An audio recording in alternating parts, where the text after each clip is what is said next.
Hello, আমার online ক্লাসে তোমাদের সকলকে স্বাগত জানাই।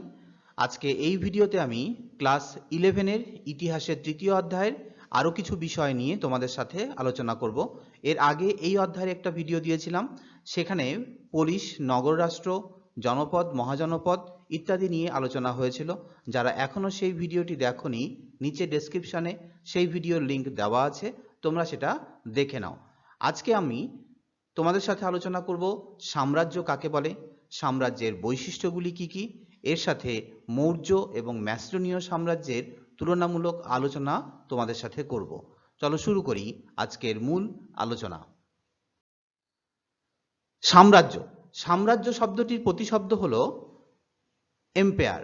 এম্পায়ার শব্দের উৎপত্তি হয়েছে ল্যাটিন শব্দ ইম্পেরিয়াম থেকে। এর অর্থ হলো শক্তি বা কর্তৃত্ব। এখন এই সাম্রাজ্যের সংজ্ঞা নিয়ে ঐতিহাসিকদের মধ্যে মতভেদ আছে। বিভিন্ন দৃষ্টিকোণ থেকে এই সাম্রাজ্যের সংজ্ঞা দেওয়া হয়েছে। তার মধ্যে অন্যতম কয়েকটি সংজ্ঞা হলো কোনো শক্তিশালী রাজতান্ত্রিক বা অভিজাততান্ত্রিক শাসক গোষ্ঠীর অধীনস্থ সর্ববৃহৎ রাষ্ট্রকে সাম্রাজ্য বলা হয়। আবার অনেকে বলেছেন সাম্রাজ্য হলো কোনো শাসকের নেতৃত্বাধীন সেই ভৌগোলিক অঞ্চলে যে সাম্রাজ্যবাদী নীতি গ্রহণ করে রাষ্ট্রীয় সীমানার প্রসার ঘটায় তাকেই বলা হয় সাম্রাজ্য। আর সাম্রাজ্য হলো রাজনৈতিক বা সামরিক ভিত্তিতে গঠিত ভূখণ্ডের সেই জনসমষ্টি যারা সংস্কৃতিগতভাবে বা জাতিগতভাবে শাসক গোষ্ঠী থেকে পৃথক হয়, তাকেই বলা হয় সাম্রাজ্য। তাহলে বিভিন্ন দৃষ্টিকোণ থেকে ঐতিহাসিকরা সাম্রাজ্যের বিভিন্ন সংজ্ঞা দিয়েছেন, তার মধ্যে কয়েকটি গুরুত্বপূর্ণ সংজ্ঞা এখানে দেওয়া হলো। এরপর আমরা জেনে নেই যে পৃথিবীর প্রথম সাম্রাজ্য কবে গঠিত হয়েছিল। আজ থেকে প্রায় ৬,০০০ বছর আগে সারাগনের নেতৃত্বে আক্কাদীয় সাম্রাজ্য গড়ে উঠেছিল মেসোপটেমিয়ার টাইগ্রিস ও ইউফ্রেটিস নদীর মধ্যবর্তী অঞ্চলকে কেন্দ্র করে। এটি ছিল পৃথিবীর প্রথম সাম্রাজ্য। এই সাম্রাজ্য গঠন করেছিল সারাগনের নেতৃত্বেই। তিনি টাইগ্রিস ও মেসোপটেমিয়া মেসোপটেমিয়া সভ্যতা যেখানে গড়ে উঠেছিল টাইগ্রিস ও ইউফ্রেটিস নদীর মাঝে, সেখানে এই বিশাল আক্কাদীয় সাম্রাজ্য গড়ে তুলেছিলেন। এরপর আমরা জানবো ভারতবর্ষের প্রথম সাম্রাজ্য কোনটি। যেমন আগে দেখলাম পৃথিবীর প্রথম সাম্রাজ্য হলো আক্কাদীয় সাম্রাজ্য, তাহলে ভারতবর্ষের প্রথম সাম্রাজ্য হলো মগধ সাম্রাজ্য। এটি আনুমানিক খ্রিস্টপূর্ব ৪র্থ শতকে গড়ে উঠেছিল। এরপর রাজকীয় ঐক্যের যুগ কোন সময়কে বলা হয়? খ্রিস্টপূর্ব ৬ষ্ঠ শতকের পর থেকে ভারতবর্ষে এবং ইউরোপে বৃহৎ বৃহৎ সাম্রাজ্যের আত্মপ্রকাশ ঘটতে থাকে ধীরে ধীরে। তাই এই ৬ষ্ঠ শতকের পরবর্তী সময় থেকে যে সময়টা, সেটাকে বলা হয় রাজকীয় ঐক্যের যুগ। এরপর আমরা সাম্রাজ্যের কিছু বৈশিষ্ট্য দেখে নিই। প্রাচীনকালে গড়ে ওঠা সাম্রাজ্যগুলির কতগুলি বিশেষ বৈশিষ্ট্য ছিল, যথা সাম্রাজ্যবাদী নীতি অনুসরণ। সাম্রাজ্যবাদ নীতি অনুসরণ করেই ইতিহাসের সুবৃহৎ সাম্রাজ্যগুলির উৎপত্তিও হয়েছিল এবং তার প্রসারও ঘটেছিল। কোনো শক্তিশালী রাষ্ট্র এই নীতির দ্বারাই পার্শ্ববর্তী ক্ষুদ্র ক্ষুদ্র রাষ্ট্রগুলিকে বা জনপদগুলিকে দখল করে একটা বৃহত্তর সাম্রাজ্য গড়ে তুলেছিল। তাহলে সাম্রাজ্য গঠনের মূল নীতি হলো সাম্রাজ্যবাদ নীতি, অর্থাৎ পার্শ্ববর্তী রাজ্যগুলিকে যুদ্ধের মাধ্যমেই হোক বা অন্য কোনোভাবেই হোক সেগুলিকে জয় করে নিজের রাজ্য সীমানা বৃহত্তর আকারে রূপান্তর করার একটা প্রক্রিয়াই হলো সাম্রাজ্য। এরপরে সাম্রাজ্য সবসময় বৃহৎ আকারের হয়, মানে জনপদ বা নগর রাষ্ট্র বা মহাজনপদ থেকে সেগুলি আকারে অনেক বেশি হয়। কোনো কোনো শক্তিশালী রাষ্ট্র কি করে, পার্শ্ববর্তী ক্ষুদ্র রাষ্ট্রগুলিকে দখল করে তার আয়তনটাকে যখন ক্রমশ বাড়িয়ে তোলে, একটা বৃহত্তর আকারের রূপ দেয়, তখনই তাকে বলা হয় সাম্রাজ্য। তার মানে সাম্রাজ্যের আয়তন সবসময় বৃহৎ হবে। এরপরে সাম্রাজ্যের আরও একটি বৈশিষ্ট্য হলো চূড়ান্ত ক্ষমতার অধিকারী শাসক। মানে সাম্রাজ্যের যিনি প্রধান শাসক থাকেন বা সম্রাট থাকেন, তিনি চূড়ান্ত ক্ষমতার অধিকারী। তার হাতে শাসন, বিচার, আইন সমস্ত ক্ষমতা তার হাতেই কেন্দ্রীভূত থাকে। কখনো কখনো নিজেকে তিনি ঈশ্বরের প্রতিনিধি বলে প্রচার করেন এবং ঈশ্বরের দূত হিসাবে তিনি সমস্ত আইন বিচারের ঊর্ধ্বে। তিনি যা বলবেন তাই হচ্ছে আইন, সমস্ত প্রজাকে সেই আইন মেনে চলতে হবে। সাধারণ প্রজাদের উপর আধিপত্য প্রতিষ্ঠা করার তিনি উদ্যোগ নেন। এখানে জনগণের ইচ্ছা বা অনিচ্ছার কোনো গুরুত্বই থাকে না। এরপরে সাম্রাজ্যের আরও কিছু বৈশিষ্ট্য আমরা দেখে নিই। সাম্রাজ্য হলো কোনো একটি কর্তৃপক্ষের অধীনস্থ কতগুলি রাজ্যের জোট। যেমন 5টি প্রদেশ নিয়ে মৌর্য সাম্রাজ্য হয়েছিল: উত্তরাপদ, অবন্তী, দক্ষিণাপদ, প্রাচ্য ও কলিঙ্গ। এই 5টি বিচ্ছিন্ন অঞ্চল নিয়ে গড়ে উঠেছিল বিশাল মৌর্য সাম্রাজ্য। তার মানে সাম্রাজ্য সবসময় কতগুলি রাজ্য বা কতগুলি প্রদেশের জোট হয়, এটা সাম্রাজ্যের একটা অন্যতম বৈশিষ্ট্য। এরপরে সাম্রাজ্যের আমরা আরও কিছু বৈশিষ্ট্য দেখি, যে সাম্রাজ্যের শাসন ক্ষমতা পরিচালিত হয় কোনো রাজতন্ত্র বা অভিজাত তন্ত্রের দ্বারা, এবং রাজপদ সবসময় বংশানুক্রমিকই হয়ে থাকে। সাধারণত এখানকার রাজপদ বংশানুক্রমিক হয় বা উত্তরাধিকার সূত্রে রাজারা ক্ষমতায় অধিষ্ঠিত হয়। এছাড়া সাম্রাজ্যের আরও একটি বিশেষ বৈশিষ্ট্য হলো সাম্রাজ্যে বিভিন্ন জাতের মানুষ বসবাস করে, এবং এদের অধিকাংশই হলো শাসক জাতি, মানে যে শাসন করছে সেই শাসক জাতি থেকে এই জাতিগুলি আলাদাই হয়ে থাকে, মানে একাধিক জাতি নিয়ে সাম্রাজ্য গঠিত হয়।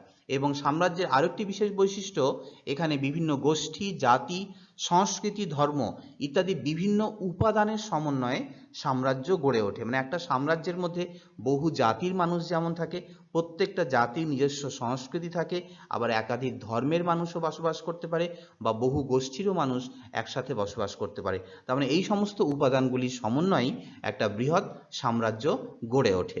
এরপর আমরা দেখব সাম্রাজ্য ও রাজতন্ত্রের মধ্যে কি কি পার্থক্য আছে। সাধারণত সাম্রাজ্য আর রাজতন্ত্রকে একই বলে মনে করা হয়, তাই তো, কিন্তু বাস্তবে এদের মধ্যে বেশ কিছু পার্থক্য আমরা লক্ষ্য করি। এই পার্থক্যগুলি হলো আয়তনগত পার্থক্য, মানে সাম্রাজ্য সাধারণত বৃহৎ আয়তনের হয়। সাম্রাজ্য ও রাজতান্ত্রিক রাষ্ট্র উভয়ই যেহেতু রাজার দ্বারা শাসিত হয়, তাই সাধারণভাবে মনে করা হয় যে সাম্রাজ্য ও রাজতান্ত্রিক রাষ্ট্র একই, কিন্তু আসলে এরা এক নয়, এদের মধ্যে বেশ কিছু পার্থক্য রয়েছে। এই পার্থক্যগুলি কি কি?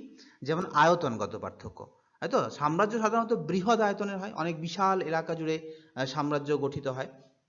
যেমন ম্যাসিডোনীয় সাম্রাজ্য, মৌর্য সাম্রাজ্য সারা ভারতবর্ষ জুড়ে প্রায় গঠিত হয়েছিল।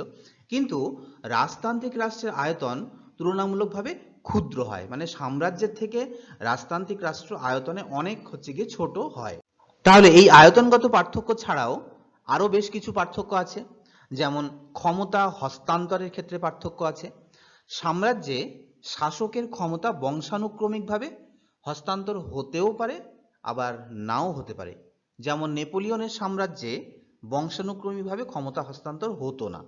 পৃথিবীর এমন অনেক সাম্রাজ্যের উদাহরণ আছে যেখানে বংশানুক্রমিকভাবে ক্ষমতা হস্তান্তর হতে দেখা যায় না, কিন্তু রাজতান্ত্রিক রাষ্ট্রে সবসময়ই বংশানুক্রমিকভাবে ক্ষমতা হস্তান্তর হয়। তাহলে সাম্রাজ্যের সাথে রাজতন্ত্রের এটাই একটা বড় পার্থক্য, যে এখানে সবসময়ই বংশানুক্রমিকভাবে ক্ষমতা হস্তান্তর হবে, আর ওখানে বংশানুক্রমিকভাবে ক্ষমতা হস্তান্তর হতেও পারে, আবার নাও হতে পারে। এছাড়াও সাম্রাজ্য আর রাজতান্ত্রিক রাষ্ট্রের মধ্যে আরেকটি প্রধান পার্থক্য হলো শাসনতান্ত্রিক পার্থক্য। সাম্রাজ্য হয় কোনো সম্রাটের দ্বারা নয় কোনো রাজনৈতিক ব্যবস্থার দ্বারা নিযুক্ত স্বৈরাচারী শাসকের দ্বারা শাসিত একটা প্রতিষ্ঠান। যেমন রোমান সাম্রাজ্য সম্রাট জুলিয়াস সিজার দ্বারা শাসিত হয়, আবার রাশিয়ার কমিউনিস্ট পার্টির প্রধান হিসাবে স্বৈরাচারী শাসক স্টালিন দ্বারা রাশিয়ার রাজ্যটি শাসিত হয়েছিল। তার মানে সাম্রাজ্য কখনো কোনো একজন রাজার দ্বারাও শাসিত হতে পারে, বা কোনো একটি দলের কোনো এক বিশেষ প্রতিনিধি দ্বারা স্বৈরাচারীভাবে সেই রাজ্যটি শাসন হতে পারে। কিন্তু রাজতান্ত্রিক রাষ্ট্র সর্বদাই, মানে সবসময়ই কোনো রাজা বা রানীর দ্বারাই শাসিত হবে, সেখানে কোনো বিশেষ দল বা গোষ্ঠীর কোনো এক বিশেষ প্রতিনিধির দ্বারা কিন্তু কখনো শাসিত হয় না। তাহলে এটা হচ্ছে শাসনতন্ত্রের প্রকৃতিগত একটা পার্থক্য, যে সাম্রাজ্য রাজার দ্বারাও বা সম্রাটের দ্বারাও শাসিত হতে পারে, আবার কোনো বিশেষ কোনো গোষ্ঠী বা দলের নির্বাচিত কোনো বিশেষ প্রতিনিধির দ্বারাও শাসিত হতে পারে, কিন্তু রাজতন্ত্রে তা হয় না। এছাড়া উত্থানের সময়গত পার্থক্য আছে। রাজতান্ত্রিক রাষ্ট্রগুলির উত্থান হয়েছিল আনুমানিক 6ষ্ঠ খ্রিস্টপূর্বাব্দে থেকে, কিন্তু সাম্রাজ্যের উত্থান শুরু হয় তার থেকে অনেক পরে, আনুমানিক 14শ খ্রিস্টাব্দের পর থেকে। ঠিক আছে। এছাড়া জাতিগত পার্থক্য রয়েছে। রাজতান্ত্রিক রাষ্ট্রগুলিতে একটি জাতি মানুষ বসবাস করে, কিন্তু সাম্রাজ্যের আয়তন যেহেতু বড় এবং পার্শ্ববর্তী ক্ষুদ্র ক্ষুদ্র রাজ্যগুলিকে জয় করে তার আয়তন যেহেতু বৃদ্ধি পায়, তাই সেখানে বহু জাতির মানুষ বসবাস করতে দেখা যায়। এটা হচ্ছে সাম্রাজ্য ও রাজতান্ত্রিক রাষ্ট্রের মধ্যে একটি অন্যতম গুরুত্বপূর্ণ পার্থক্য। এছাড়া গঠনগত পার্থক্য রয়েছে। সাম্রাজ্যগুলি অনেকগুলি ক্ষুদ্র ক্ষুদ্র রাজ্যের সমন্বয়ে গঠিত, ফলে এখানে প্রাদেশিক যারা শাসক থাকে সেই শাসকদের কিন্তু পৃথক একটা স্বাধীন সত্তা থাকে। তারা নিজ নিজ এলাকায় স্বাধীনভাবে নিজ নিজ প্রদেশগুলিকে শাসন করতে পারে। কিন্তু রাজতান্ত্রিক রাষ্ট্র হলো এমন একটা রাষ্ট্র যেখানে রাজা বা রানী পরিবারের প্রধানের মতো রাষ্ট্রের সকল ক্ষমতা ভোগ করে এবং এককভাবেই সমস্ত রাষ্ট্রটাকে শাসন করে। সেখানে কোনো স্বাধীন সত্তাযুক্ত প্রাদেশিক শাসক বা সামন্ত সেখানে লক্ষ্য করা যায় না। এটা হচ্ছে কি গঠনগত দিক থেকে সাম্রাজ্য ও রাজতান্ত্রিক রাষ্ট্রের মধ্যে একটা অন্যতম পার্থক্য। তাহলে এই গেল সাম্রাজ্য ও রাজতান্ত্রিক রাষ্ট্রের মধ্যে পার্থক্য। এইবার আমরা ভারতবর্ষের প্রধান সাম্রাজ্য মৌর্য সাম্রাজ্য সম্পর্কে আলোচনা করব। এই মৌর্য সাম্রাজ্যের উত্থান হয়েছিল আনুমানিক খ্রিস্টপূর্ব 4র্থ শতকে। তখন 324 খ্রিস্টপূর্বাব্দে চন্দ্রগুপ্ত মৌর্য নন্দবংশের শেষ শাসক ধননন্দকে পরাজিত করে মগধে মৌর্য বংশের প্রতিষ্ঠা করেছিল। আমরা ষোড়শ মহাজন পদে দেখেছি যে মগধ একটা ষোড়শ মহাজন পদের অন্যতম মহাজন পদ ছিল এবং সেখানেই আস্তে আস্তে সাম্রাজ্যের প্রসার ঘটতে শুরু করে এবং 324 খ্রিস্টপূর্বাব্দে চন্দ্রগুপ্ত মৌর্য নন্দবংশের, মানে এর আগে মগধে নন্দবংশের শাসন ছিল, এই নন্দবংশের শেষ শাসক ছিল ধননন্দ, তাকে পরাজিত করে তারপর সেখানে মৌর্য বংশ প্রতিষ্ঠা করেছিল। ভারতবর্ষের প্রথম ঐতিহাসিক সম্রাট বলে পরিচিতি লাভ করে এই চন্দ্রগুপ্ত মৌর্য।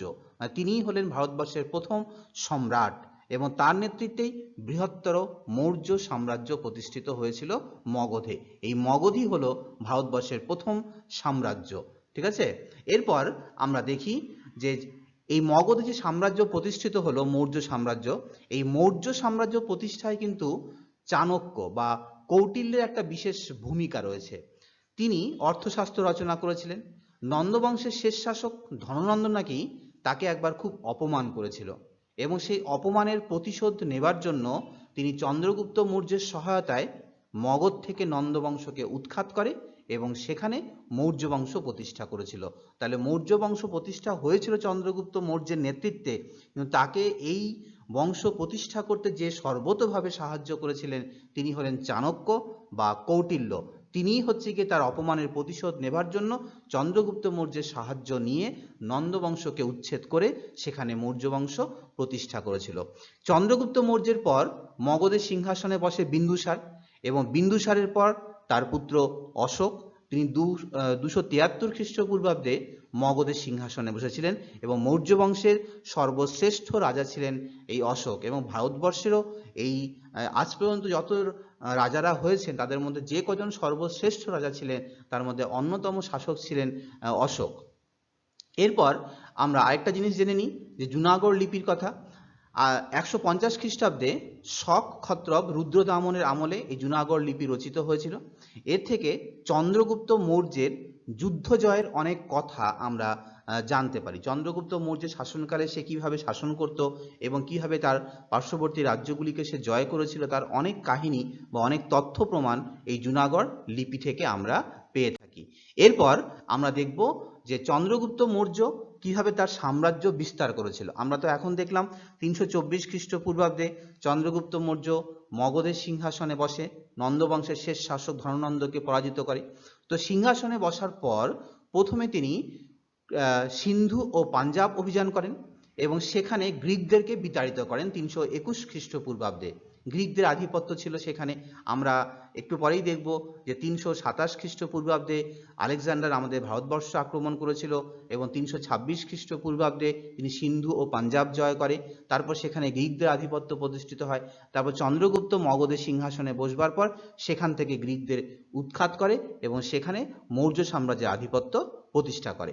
এরপর তিনি পশ্চিম ভারতবর্ষের অবন্তী, সৌরাষ্ট্র, কোঙ্কান প্রভৃতি রাজ্য জয় করে। এছাড়াও পূর্ব ভারতবর্ষের প্রাচী এবং গঙ্গা নদী দখল করেছিল। দক্ষিণ ভারতবর্ষের কর্ণাটকের চিতলদুর্গ জেলা এবং তামিলনাড়ুর তিনভেলি জেলা তার অধীনে ছিল। তাহলে এইভাবে ক্ষমতায় আসার পর তিনি আস্তে আস্তে পার্শ্ববর্তী রাজ্যগুলিকে জয় করে একটা বৃহত্তর সাম্রাজ্য প্রতিষ্ঠা করে, যা হচ্ছে মৌর্য সাম্রাজ্য নামে পরিচিত। এবং তার মৃত্যুর পর বিন্দুসার সিংহাসনে বসে।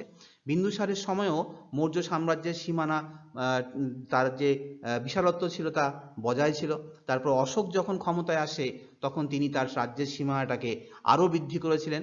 অশোকের সময় মগধ সাম্রাজ্যের আয়তন সবচেয়ে বেশি বৃদ্ধি পায় এবং তিনি 261 থেকে 260 খ্রিস্টপূর্বাব্দে কলিঙ্গ আক্রমণ করেছিলেন। তখন উড়িষ্যা আর অন্ধ্রপ্রদেশের কিছু অংশ নিয়ে কলিঙ্গ রাজ্যটা গড়ে উঠেছিল। তিনি কলিঙ্গ আক্রমণ করেন এবং সেই কলিঙ্গ আক্রমণ করে কলিঙ্গ জয় করেন। এই কলিঙ্গ সাম্রাজ্যকে মৌর্য সাম্রাজ্যের একটা প্রদেশে, পঞ্চম প্রদেশে পরিণত করেন। তাই তো এখানে কিন্তু মনে রাখবে একটা কথা তোমরা, যে এই দেখো মগধের যে ক্ষুদ্র এলাকা থেকে কিভাবে বিশাল আকারের মগধ সাম্রাজ্য বা মৌর্য সাম্রাজ্য প্রতিষ্ঠা হয়েছিল, ঠিক আছে, অশোকের আমলে সেটা বৃহত্তর রূপ ধারণ করে। এরপর আমরা দেখব কলিঙ্গ যুদ্ধের একটা বিশেষ কথা আমাদের মনে রাখতে হবে। কলিঙ্গ যুদ্ধের পর অশোক কলিঙ্গ যুদ্ধের ভয়াবহতা তার মনে একটা গভীর অনুশোচনার সৃষ্টি করেছিল। এরপর তিনি চিরকালের জন্য যুদ্ধনীতি ছেড়ে দিয়ে ধম্মনীতি গ্রহণ করেন এবং উপগুপ্তের কাছ থেকে বৌদ্ধ ধর্মে দীক্ষা নিয়ে বৌদ্ধ ধর্ম প্রচার ও জনকল্যাণের কাজে আত্মনিয়োগ করেন। তাই তো এই বৌদ্ধ ধর্ম প্রচারের জন্য তিনি তার পুত্র মহেন্দ্র এবং কন্যা সংঘমিত্রাকে সিংহলে পাঠিয়েছিলেন এবং মহারক্ষিতকে গ্রিক দেশে পাঠিয়েছিলেন। প্রজা কল্যাণের জন্য তিনি রাজুক, জুত, মহামাত্র প্রমুখ কর্মচারী তিনি নিয়োগ করেছিলেন। দেশের বিভিন্ন স্থানে বৃক্ষরোপণ ও কূপ খননও করেছিলেন। এছাড়া রাস্তাঘাট ও বিশ্রামাগারও গিয়ে নির্মাণ করেছিলেন। তাহলে এইভাবে অশোকের আমলে মৌর্য সাম্রাজ্য বৃহত্তর রূপ ধারণ করে এবং তারপর থেকে অশোক যুদ্ধনীতি ত্যাগ করে দিয়ে তিনি ধম্মনীতি গ্রহণ করেন এবং জনকল্যাণমূলক কাজে ও ধর্ম প্রচারের কাজেই তিনি গিয়ে পরবর্তী জীবন অতিবাহিত করেন। এরপর আমরা দেখব যে ম্যাসিডোনীয় সাম্রাজ্য, কারণ মৌর্য সাম্রাজ্য যখন গড়ে উঠেছিল ঠিক প্রায় সমসাময়িক অবস্থায় ইউরোপে ম্যাসিডোনীয় সাম্রাজ্যেরও উত্থান ঘটেছিল। কার নেতৃত্বে হয়েছিল দেখো, যে 808 খ্রিস্টপূর্বাব্দে এটি প্রতিষ্ঠিত হয় ক্যারানাসের নেতৃত্বে। ক্যারানাস 808 খ্রিস্টপূর্বাব্দে এই সাম্রাজ্য প্রতিষ্ঠা করেছিল এবং এই বংশের প্রথম শক্তিশালী রাজা ছিলেন আরগিড। তার পরবর্তীকালে এখানে আরো বেশ কিছু রাজারা ক্ষমতায় আসে, যেমন প্রথম আলেকজান্ডার, দ্বিতীয় পার্ডিকাস, তৃতীয় অ্যামিন্টাস প্রমুখ রাজারা ছিলেন। কিন্তু এই ম্যাসিডোনীয় সাম্রাজ্য আস্তে আস্তে শক্তিশালী হয়ে ওঠে বা তার আয়তন আস্তে আস্তে বৃদ্ধি পায় দ্বিতীয় ফিলিপের আমলে। তৃতীয় অ্যামিন্টাসের পুত্র ছিলেন দ্বিতীয় ফিলিপ এবং আলেকজান্ডারের পিতা, যাকে আমরা আলেকজান্ডার, পৃথিবীর মহান রাজা আলেকজান্ডারের কথা আমরা সবাই জানি, তার পিতা ছিলেন দ্বিতীয় ফিলিপ। তিনিও একজন শক্তিশালী যোদ্ধা ছিলেন। তার আমলেই ম্যাসিডোনীয় সাম্রাজ্য আস্তে আস্তে বৃহত্তর আকার ধারণ করে। তিনি ক্ষমতায় আসার পর ম্যাসিডনের যে বিশেষ সেনাবাহিনী ছিল, হপলাইট সেনাবাহিনী বলা হতো, সেই হপলাইট সেনাবাহিনীকে আস্তে আস্তে শক্তিশালী করে তোলেন, অশ্বারোহী বাহিনীকেও শক্তিশালী করে তোলেন এবং পার্শ্ববর্তী গ্রিক নগর রাষ্ট্রগুলিকে দখল করে তিনি বিশাল ম্যাসিডোনীয় সাম্রাজ্য প্রতিষ্ঠা করেছিলেন। তার মৃত্যুর পর তার পুত্র আলেকজান্ডার ক্ষমতায় আসে। তিনি সিংহাসনে বসেন মাত্র 20 বছর বয়সে। 336 খ্রিস্টপূর্বাব্দে তিনি সিংহাসনে বসেছিলেন। তিনি ছিলেন গিয়ে খুবই দুঃসাহসিক ব্যক্তি। তিনি গিয়ে ম্যাসিডনে ক্ষমতায় আসার পরই তিনি দিগ্বিজয়ের স্বপ্ন দেখতেন। সারা পৃথিবীতে নিজের সাম্রাজ্য বিস্তারের একটা পরিকল্পনা তার মধ্যে ছিল এবং এই জন্য তার বিশাল সেনাবাহিনী নিয়ে তিনি দিগ্বিজয়ে বের হন এবং এশিয়া মাইনর, সিরিয়া, প্যালেস্টাইন, মিশর এই সমস্ত এলাকা জয় করে ম্যাসিডনের সাম্রাজ্যের যে সীমানা সেটাকে আরো অনেক বড় করে তোলেন। তারপর 327 খ্রিস্টপূর্বাব্দে তিনি তার বিশাল সেনাবাহিনী নিয়ে আমাদের ভারতবর্ষ আক্রমণ করেন। 326 খ্রিস্টপূর্বাব্দে সেখানকার রাজা, মানে সিন্ধু অঞ্চলের রাজা ছিলেন পুরু, তার সাথে আলেকজান্ডারের যুদ্ধ হয়, যা ঝিলামের যুদ্ধ বা হিদাসপিসের যুদ্ধ নামে পরিচিত হয়ে আছে ইতিহাসে। সেই যুদ্ধে পুরু বীর বিক্রমের সাথে আলেকজান্ডারের সাথে যুদ্ধ করে এবং যুদ্ধ করার পর তিনি পরাজিত হন। পরাজিত হওয়ার পরেও সিন্ধু অঞ্চল ম্যাসিডনে বা গ্রিকদের দখলে চলে যায়, কিন্তু সেখানে পুরুকেই হচ্ছে গিয়ে তার শাসক হিসাবে নিয়োগ করে যান। তারপর তিনি আর ভারতবর্ষের ভেতরে প্রবেশ করেননি, তিনি সেখান থেকে আবার তিনি নিজের দেশের উদ্দেশ্যে ফিরে যান। কিন্তু ফিরে যাওয়ার পথে 323 খ্রিস্টপূর্বাব্দে ব্যাবিলনে তার মৃত্যু হয়। মাত্র 30 বছর বয়সেই তিনি হচ্ছে গিয়ে মারা যান। তাহলে এইভাবে খুব অল্প সময়ে সিংহাসনে বসেছিলেন এবং খুব অল্প সময়ের মধ্যে একটা বিশাল সাম্রাজ্য তিনি প্রতিষ্ঠা করেছিলেন। তাহলে এই গেল দেখো ম্যাসিডনীয় সাম্রাজ্য, পৃথিবীর সর্ববৃহৎ সাম্রাজ্য ছিল সেই সময়কার ম্যাসিডন। এত এই ম্যাসিডন হচ্ছে গিয়ে ভূমধ্য সাগরের পাশে একটা ছোট্ট দ্বীপ রাষ্ট্র ছিল। সেখান থেকে কিভাবে একটা বিশাল সাম্রাজ্য আলেকজান্ডারের নেতৃত্বে গড়ে উঠেছিল দেখো। এই যে ম্যাসিডন সাম্রাজ্য, এখান থেকে আস্তে আস্তে এই বিশাল সাম্রাজ্য হচ্ছে গিয়ে সে গড়ে তুলেছিল, আমরা দেখতে পাচ্ছি। তাহলে সেই সময় আলেকজান্ডারের নেতৃত্বে এত বড় সাম্রাজ্য গড়ে উঠেছিল যা পৃথিবীতে আর কখনো গড়ে উঠতে আমরা দেখি না। এরপর আমরা দেখব ম্যাসিডনের কয়েকজন পণ্ডিত ব্যক্তির কথা। ম্যাসিডন বা গ্রিক রাষ্ট্রে বেশ কিছু পণ্ডিত ব্যক্তির উদ্ভব হয়েছিল সেই সময়। যেমন দেখো টলেমি, তিনি হচ্ছে কি আল মাজেস্ট গ্রন্থ রচনা করেছিলেন, তিনি একজন বিখ্যাত জ্যোতির্বিদ ছিলেন ম্যাসিডনের। এরপর আরও কয়েকজন বিখ্যাত ব্যক্তি হলেন পলিবিয়াস, তিনি ছিলেন ঐতিহাসিক, তিনি ইতিহাস রচনার বৈজ্ঞানিক পদ্ধতি প্রয়োগ করেছিলেন। এছাড়া ছিলেন জ্যোতির্বিদ অ্যারিস্টার্কাস, তিনিই সর্বপ্রথম বলেন সূর্যের চারিদিকে পৃথিবী ঘুরছে। এছাড়া হিপার্কাস, তিনিও জ্যোতির্বিদ ছিলেন, তিনি সর্বপ্রথম পৃথিবী থেকে চাঁদের দূরত্ব নির্ণয় করেছিলেন। এছাড়া গণিতজ্ঞ ইউক্লিড, তিনি জ্যামিতি বিষয়ক একাধিক গ্রন্থ যেমন এলিমেন্টস গ্রন্থ রচনা করেছিলেন। এরপর আসছে আর্কিমিডিস গণিতজ্ঞ ও পদার্থবিদ ছিলেন, তিনি গণিত ও বিজ্ঞানে একাধিক সূত্র আবিষ্কার করেছিলেন। এরপর আসছে ইরাটোস্থেনিস, তিনি ছিলেন ভূগোলবিদ, তিনি পৃথিবীর প্রথম পরিধি হচ্ছে গিয়ে নির্ণয় করেছিলেন অঙ্কের মাধ্যমে। তারপরে এছাড়াও আছে চিকিৎসাবিদ হিরোফিলাস, তিনি মস্তিষ্কের বিভিন্ন অংশের বিবরণ দেন এবং রক্ত সঞ্চালন প্রক্রিয়ার ব্যাখ্যা দিয়েছিলেন। এছাড়া আছে হিরো বিজ্ঞানী, তিনি বহু যান্ত্রিক কৌশল আবিষ্কার করেছিলেন। এছাড়া আছে সাহিত্যিক মিনান্দার, তিনি বহু গ্রন্থ ও নাটক রচনা করেছিলেন। তাহলে সেই সময় ম্যাসিডনে বেশ কিছু মহান পণ্ডিত ব্যক্তির জন্ম হয়েছিল যারা বিজ্ঞান ও সাহিত্যে বিশেষ অবদান রেখে গেছে। এরপর আমরা দেখব মৌর্য সাম্রাজ্যের সাথে ম্যাসিডনীয় সাম্রাজ্যের যোগসূত্র কোথায়, মানে কিভাবে আমাদের ভারতবর্ষের মৌর্য সাম্রাজ্য আর ম্যাসিডনীয় সাম্রাজ্যের মধ্যে একটা সংযোগ স্থাপিত হয়েছিল। দেখো আমরা জানি যে 327 খ্রিস্টপূর্বাব্দে আলেকজান্ডার আমাদের ভারতবর্ষ আক্রমণ করে, তারপর হচ্ছে গিয়ে এখানে তার আধিপত্য প্রতিষ্ঠা করে।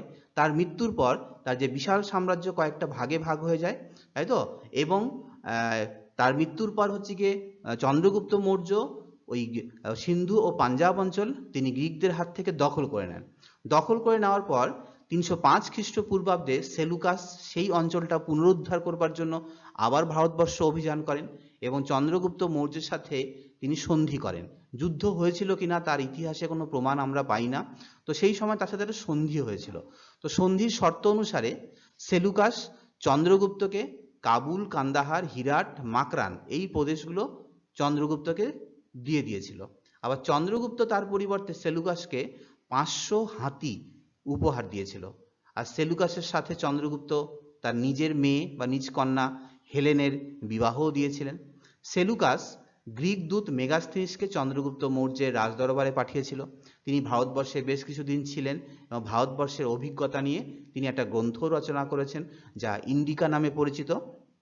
এই গ্রন্থ থেকে মৌর্য সাম্রাজ্যের অনেক তথ্য ঐতিহাসিক প্রমাণ আমরা পেয়ে থাকি যা ইতিহাস রচনায় বিশেষভাবে সাহায্য করে থাকে।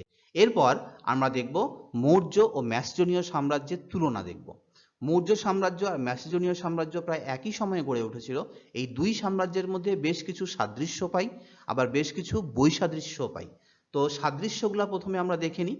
সাদৃশ্যগুলোর মধ্যে আছে একই সাম্রাজ্যবাদী নীতি, মানে মৌর্যরা যেমন পার্শ্ববর্তী রাজ্যগুলিকে জয় করে বৃহত্তর মৌর্য সাম্রাজ্য গড়ে তুলেছিল, ওই একইভাবে ম্যাসিডনের রাজারাও পার্শ্ববর্তী নগর রাষ্ট্র বা পলিশগুলিকে দখল করে সেখানে সাম্রাজ্যের সীমানাটা বৃদ্ধি করেছিল। তার মানে একইভাবে উভয় সাম্রাজ্যের প্রসার ঘটেছিল। এরপর বংশানুক্রমিক রাজতন্ত্র, মৌর্য সাম্রাজ্যে যেমন মৌর্য চন্দ্রগুপ্ত মৌর্যের পুত্র বিন্দুসার এবং তার পুত্র অশোক যেমন সিংহাসনে বসে উত্তরাধিকার সূত্রে, একইভাবে ম্যাসিডনীয় সাম্রাজ্য আমরা দেখি যে ফিলিপের পুত্র আলেকজান্ডার তার পুত্র এইভাবে হচ্ছে কি উত্তরাধিকার সূত্রে তারা হচ্ছে কি সিংহাসনে বসেছিল। এরপর শাসন কাঠামো দিক থেকেও উভয়ের মধ্যে বেশ কিছু সাদৃশ্য লক্ষ্য করা যায়। যেমন মৌর্য সাম্রাজ্যে রাজা ছিলেন প্রধান শাসক এবং তাকে সাহায্যের জন্য বেশ কিছু মন্ত্রী ও কর্মচারী ছিল। একইভাবে ম্যাসিডনিতেও আমরা দেখি সেখানে সাম্রাজ্যের প্রধান শাসক ছিলেন রাজা, তার আদেশই ছিল আইন এবং তাকে সাহায্য করবার জন্য কিছু গণ্যমান্য ব্যক্তিদেরকে নিয়ে একটা কাউন্সিল বা পরিষদ গঠিত হয়েছিল যারা রাজার কাজে বিশেষভাবে সাহায্য করত। তার মানে শাসন কাঠামোগত দিক থেকেও উভয় রাজ্যের মধ্যে বেশ কিছু সাদৃশ্য রয়েছে। এরপর আমরা দেখব স্থাপত্য শিল্পগত সাদৃশ্য। মৌর্য যুগে স্থাপত্য ও শিল্পকলা যথেষ্ট অগ্রগতি ঘটেছিল। এই সময় সাঁচি স্তূপ, সারনাথের মন্দির, এলাহাবাদ কুমারহারের মন্দির প্রভৃতি নির্মিত হয়েছিল। একইভাবে ম্যাসিডনের সম্রাটরাও বহু নতুন নতুন শহর, বন্দর, রাস্তাঘাট তারা হচ্ছে নির্মাণ করেছিল। এবং জ্ঞান বিজ্ঞানের ক্ষেত্রেও বেশ কিছু সাদৃশ্য লক্ষ্য করা যায়। মৌর্য যুগে বহু জ্ঞানীগুণী ব্যক্তির আবির্ভাব হয়, যেমন কাত্যায়ন, ধর্মশাস্ত্রকার গৌতম, বশিষ্ঠ মুনি প্রমুখ বিশিষ্ট ব্যক্তির হচ্ছে কি আবির্ভাব হয়েছিল এবং তারা সাহিত্য ও জ্ঞান বিজ্ঞান চর্চায় বিশেষ অবদান রেখেছিল। এছাড়া এই সময় বেশ কিছু শিক্ষা প্রতিষ্ঠান গড়ে উঠেছিল, যেমন বারাণসী, তক্ষশিলা, উজ্জয়িনী প্রভৃতি শিক্ষা প্রতিষ্ঠানগুলো এই সময় গড়ে উঠেছিল। একইভাবে ম্যাসিডনেও আমরা দেখি যে সেই সময় জ্ঞান বিজ্ঞান ও সাহিত্য চর্চার ক্ষেত্রে বেশ উন্নতি লক্ষ্য করা যায়। যেমন আলেকজান্দ্রিয়া ছিল তখন জ্ঞান বিজ্ঞান চর্চার প্রধান কেন্দ্র। এই সময় বহু পণ্ডিত ব্যক্তির উদ্ভব হয়েছিল, যেমন ইউক্লিড, আর্কিমিডিস, এরাটোস্থেনিস প্রমুখ পণ্ডিত ব্যক্তিরা এই সময় আবির্ভূত হয়েছিলেন। এছাড়াও বেশ কিছু বৈসাদৃশ্য রয়েছে। এতক্ষণ তো আমরা সাদৃশ্য নিয়ে আলোচনা করলাম। এই দুই রাজ্যের মধ্যে বা দুই সাম্রাজ্যের মধ্যে বেশ কিছু পার্থক্য আছে। কি কি পার্থক্য আছে? যেমন স্থায়িত্বের পার্থক্য। মৌর্য সাম্রাজ্য স্থায়ী হয়েছিল অনেক বছর। 324 খ্রিস্টপূর্বাব্দে চন্দ্রগুপ্ত মৌর্য এই সাম্রাজ্য প্রতিষ্ঠা করে। তারপর আরো অনেক দিন হচ্ছে কি এই বছর স্থায়ী হয়। 332 খ্রিস্টপূর্বাব্দে অশোক মারা যাওয়ার পরেও এটা হচ্ছে কি আরো অনেক দিন স্থায়ী হয়েছিল। 100 বছরেরও বেশিও এটা স্থায়ী হয়। কিন্তু ম্যাসিডন সাম্রাজ্য মাত্র 36 বছর চূড়ান্ত আধিপত্য বজায় রাখতে পেরেছিল। এটা কিন্তু বেশি দিন স্থায়ী হতে পারেনি। চূড়ান্ত আধিপত্যের দিক থেকে মৌর্য সাম্রাজ্যের স্থায়িত্ব ছিল অনেক বেশি। এরপর আমরা দেখব আরো কিছু পার্থক্য, যেমন সাম্রাজ্যের প্রসারের ক্ষেত্রে পার্থক্য। মৌর্য সাম্রাজ্যের সীমা কেবল ভারতবর্ষের ভূখণ্ডের মধ্যেই আবদ্ধ ছিল, ভারতের বাইরে কিন্তু এর সীমা বিস্তার লাভ করতে পারে নাই। কিন্তু ম্যাসিডনীয় সাম্রাজ্য সীমা ইউরোপ, এশিয়া, আফ্রিকা মহাদেশের বিস্তীর্ণ অঞ্চলে তা ছড়িয়ে পড়েছিল। তাই তো, মানে ইউরোপ থেকে উৎপত্তি হয়েছিল, কিন্তু তারপর দেখি আস্তে আস্তে এশিয়ার বিস্তীর্ণ অঞ্চল, এশিয়া মাইনর, ভারতবর্ষের বিস্তীর্ণ অঞ্চল দখল করে নেয়। এমনকি আফ্রিকার মিশরও তাদের হচ্ছে গিয়ে দখলে চলে যায়। তাহলে এইভাবে প্রায় 3টা মহাদেশে এই সাম্রাজ্যের সীমানা বিস্তৃত ছিল। দেখো এই ছবির মাধ্যমে দেখানো হয়েছে। হয়তো সেই উৎপত্তি হয়েছে এই যে ইউরোপের ক্ষুদ্র একটা অঞ্চলে, সেখান থেকে উৎপত্তি হয়ে এশিয়ার বৃহত্তর অঞ্চল তাদের দখলে চলে আসে। শুধু এশিয়া নয়, আফ্রিকারও দেখো কিছু অংশ ওদের দখলে ছিল। তাই তো, তাহলে এইভাবে দেখতে পাচ্ছি আমরা যে মৌর্য সাম্রাজ্যের তুলনায় ম্যাসিডনীয় সাম্রাজ্যের আয়তন অনেক কিন্তু বেশি ছিল। তাই তো, দেখো ভারতবর্ষে মৌর্য সাম্রাজ্যের আয়তন দেখানো হচ্ছে। এটা শুধু ভারতবর্ষের সীমানার মধ্যেই আবদ্ধ, তার বাইরে কিন্তু এটা খুব একটা বিস্তার লাভ করতে পারে নাই। এরপর আমরা দেখব ধর্ম প্রসারের পার্থক্য। মৌর্য শাসকরা বিশেষ করে অশোক বৌদ্ধ ধর্ম প্রচারে বিশেষ গুরুত্ব দিয়েছিল। তিনি গুরুত্বপূর্ণ ভূমিকা অবলম্বন করেছিলেন, পৃথিবীর বিভিন্ন দেশে দূত পাঠিয়েছিলেন এই ধর্ম প্রচারের জন্য। কিন্তু ম্যাসিডনের শাসকরা কিন্তু ধর্ম প্রচারের ব্যাপারে তেমন কোনো আগ্রহ ওরা দেখায়নি। ওরা সাম্রাজ্য বিস্তার করেছিল অনেকটাই, কিন্তু ওদের যে নিজস্ব ধর্ম তা কিন্তু প্রসারের ব্যাপারে ওদের বিশেষ কোনো আগ্রহ ছিল না, যা অশোক করে গেছে। এরপর সংস্কৃতির মিশ্রণ। মৌর্য শাসনকালে বিদেশি সংস্কৃতির সাথে কিন্তু ভারতীয় সংস্কৃতির মিশ্রণের কোনো সুযোগই ছিল না, কারণ মৌর্য শাসন সীমানা শুধু ভারতবর্ষের মধ্যেই আবদ্ধ ছিল, ভারতবর্ষের বাইরে প্রসার লাভ করেনি। ফলে বাইরের যে সংস্কৃতি তার সাথে আমাদের ভারতবর্ষের সংস্কৃতির কেমন যোগাযোগ কিন্তু খুব একটা হয়নি। কিন্তু যেহেতু আলেকজান্ডার দিগ্বিজয়ের মাধ্যমে তার সাম্রাজ্যের সীমানাটাকে অনেক বাড়িয়ে তুলেছিল এশিয়া আফ্রিকার বিভিন্ন অঞ্চলে ছড়িয়ে দিয়েছিল। ফলে গ্রিক সংস্কৃতির সাথে প্রাচ্য ও পাশ্চাত্য সংস্কৃতি একটা সমন্বয় ঘটে এবং এই সমন্বয়ের ফলে নতুন হেলেনিস্টিক বা আলেকজান্ড্রীয় সংস্কৃতির উদ্ভব হয়েছিল। তাহলে সাংস্কৃতিক মিশ্রণের ক্ষেত্রে গ্রিকদের কিন্তু বিশেষ ভূমিকা ছিল, যেটা মৌর্য সাম্রাজ্যের ক্ষেত্রে আমরা খুঁজে পাই না। এছাড়া আরও কিছু হচ্ছে গিয়ে বিশেষ পার্থক্য রয়েছে। তাহলে আজকে এই ভিডিওতে আমরা আজকে কি আলোচনা করলাম? আমরা আলোচনা করলাম সাম্রাজ্য কাকে বলে, এবং আর কি আলোচনা করলাম? আমরা দেখলাম যে সাম্রাজ্যের বৈশিষ্ট্যগুলি কি ছিল, আর দেখলাম সাম্রাজ্য ও রাজতান্ত্রিক রাষ্ট্রের মধ্যে পার্থক্যগুলি কি আছে। এছাড়া দুটি প্রধান সাম্রাজ্য, মৌর্য সাম্রাজ্য এবং ম্যাসিডোনীয় সাম্রাজ্যের উত্থান কিভাবে হয়েছিল এবং তাদের মধ্যে সাদৃশ্য ও বৈসাদৃশ্য কি আছে, এই বিষয়গুলি নিয়ে আমরা আজকে এই ভিডিওতে আলোচনা করলাম। তোমরা এই ভিডিওটি প্রথম থেকে শেষ পর্যন্ত মন দিয়ে দেখলে পরে অবশ্যই এখান থেকে একাধিক প্রশ্নের উত্তর তোমরা পেয়ে যাবে। তাহলে আশা করি তোমাদের ভিডিওটি কাজে লাগবে। ভিডিওটি ভালো লাগলে পরে একটু লাইক করো এবং সকলকে শেয়ার করো, এবং যারা এখনও আমার চ্যানেলটিকে সাবস্ক্রাইব করোনি তারা সাবস্ক্রাইব করে রাখো। এর পরবর্তী ভিডিওতে আবার নেক্সট পার্ট নিয়ে খুব শীঘ্রই আমি তোমাদের কাছে আবার আসছি।